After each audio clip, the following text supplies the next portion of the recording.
Hi, this is Paul from Pear Tree Elementary. Today's video is the first of a 3-part video series about project-based learning. This first part is about 8 challenges to address when implementing project-based learning.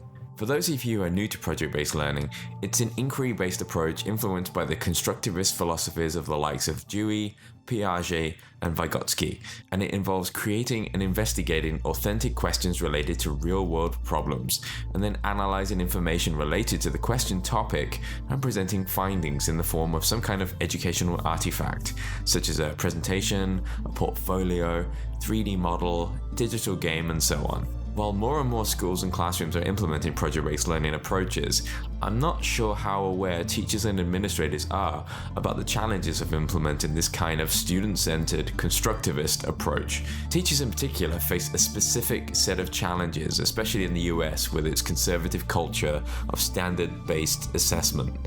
Arguably, the most significant challenge with implementing project-based learning is the changing role of the teacher.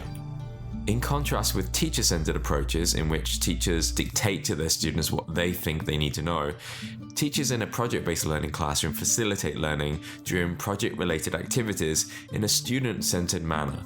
This makes students active participants in the learning process.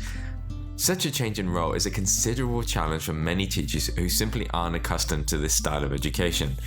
And changing the way you teach requires incredible determination, motivation, and a willingness to take risks, which is no easy task, and is why I sometimes get defensive messages from teachers on this topic, because they simply want people to tell them that their teacher-centered approach is a-okay, and I'm not going to do that.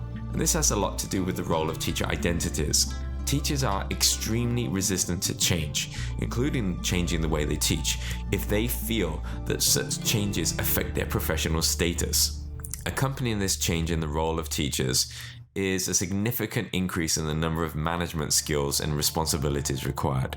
To foster an effective project-based learning environment, educators must create a culture of collaboration and interdependence among students. They need to help students assume their own new roles as active, accountable learners. Furthermore, teachers need to scaffold their students during the various stages of project-based learning, which happen over an extended period of time. Influenced by Vygotsky's zone of proximal development, scaffolding involves a variety of strategies and tools to help students reach higher performance levels than they would be able to alone. And this requires a deep understanding of the abilities and the academic and social needs of each individual student. Achieving this level of your students' needs in a large classroom is a huge undertaking. Accompanying this is the need for teachers to assess the level of choice that students have over their own learning, and to what extent teachers must define the parameters of each project. There's a lot of disagreement among scholars about how much choice and power students should have in education. Some use the phrase student voice and student choice to mean that all students should exercise nearly complete control of the choices involved in project initiation, from the question that they're going to explore, to how they're going to identify it, to what project they're going to create at the end, and how they're going to be evaluated by the teacher. But I would recommend that teachers set these kind of parameters to make sure that students are meeting educational expectations by the government. After all, you as educators are ultimately accountable for this. So most of a teacher's time in a project-based learning classroom is spent ensuring that projects are started successfully and that appropriate learning is taking place. All in all, teachers require a huge range of skills, far more than traditional education, in order to cope with the student-centered nature of project-based learning. Teacher education programs still aren't doing enough to equip teachers with the strategies they need to be successful at implementing project-based learning in their classrooms. Even in situations in which teacher education programs do promote project-based learning, it can be really problematic for teachers to transfer the theory from university into their real-life classrooms because of the complexity of their classes, as well as the lack of opportunity to practice beforehand. Also, teachers tend to rely on traditional approaches that they've internalized from their own education. And as well, they're influenced by their own biases about what they think is important education that should take place in the classroom. An additional problem is that unless the school that the teacher works in promotes a project-based learning approach, teachers will undoubtedly be pressured to conform to the school's more traditional culture. The next thing concerns constructivist lesson planning, which requires a very, very different mindset from more traditional methods. Project-based learning promotes an interdisciplinary curriculum rather than having separate subjects, which is probably more in the comfort zone of most teachers. Also, traditional learning is focused on predetermined facts, which are considered to be essential knowledge, and these are based around core subjects.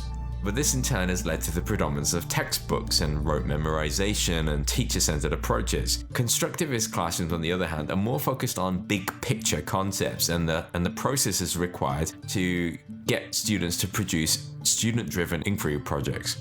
The data is gathered by students through research rather than looking in some kind of prescribed textbook, and the knowledge acquired by the students is very much dependent on the project topic, the students themselves, and the research results. What's more, project-based learning explores content knowledge in far greater depth than traditional learning, including the use of critical thinking and interdisciplinary analysis. These significant differences require teachers to have considerable tolerance for the lack of control over the breadth and content knowledge acquired by students. However, teachers are not the only ones affected by this changing role of project-based learning.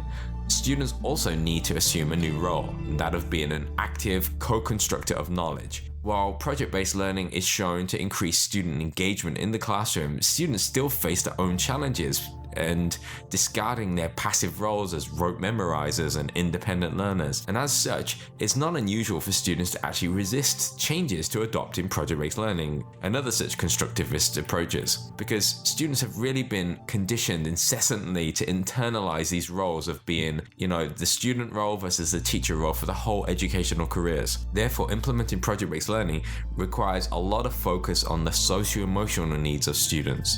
Risk-taking and learning from making mistakes are fundamental features of project-based learning approaches. Yet, this really presents a problem in fostering this in classrooms. Any long-ranging inquiry project requires students to be willing to make mistakes and take risks. However, people won't jump into a situation and ask questions or challenge another person's point of view unless they think that their questions will be well received and that everyone's in this together.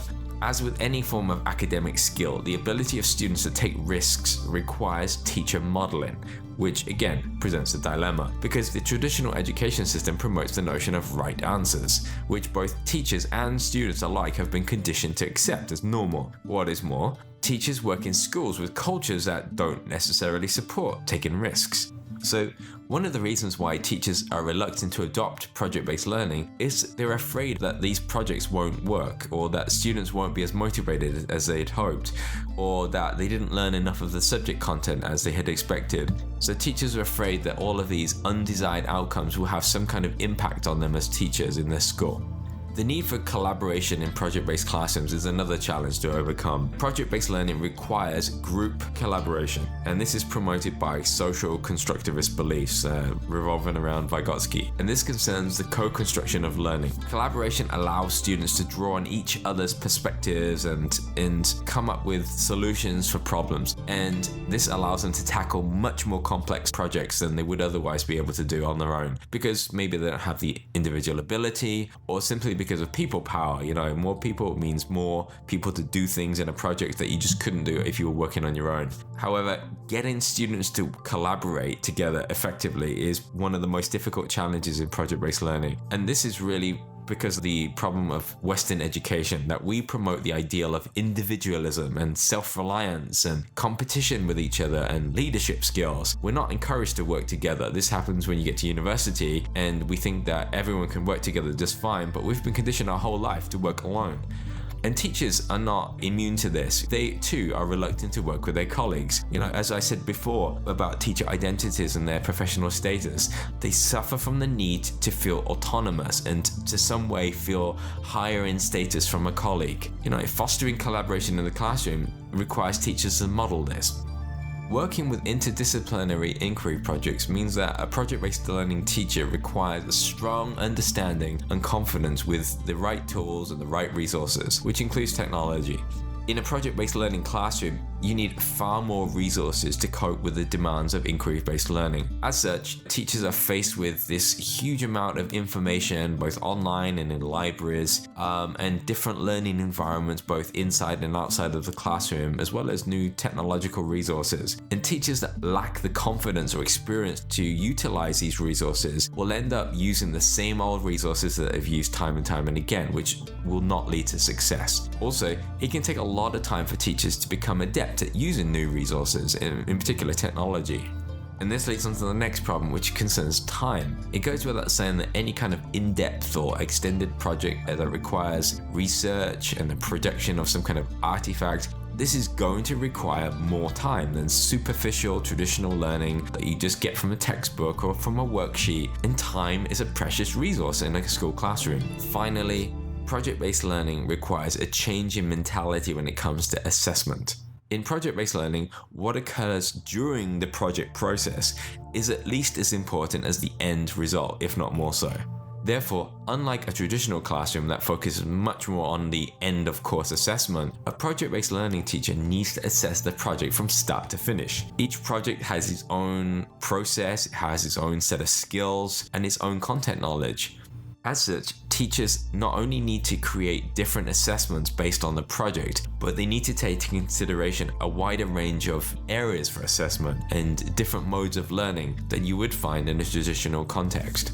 Assessment shouldn't just be concerned about the end artifact, but all of the different things that probably led up to that product. For example, classroom discussions, weekly reports, some kind of self-assessment, self-reflection. Project-based learning involves individual and group work. It also involves a mixture of intellectual skills that are cognitive and metacognitive, and it involves student participation in the assessment, not only with self-assessment, but in contributing to that assessment criteria.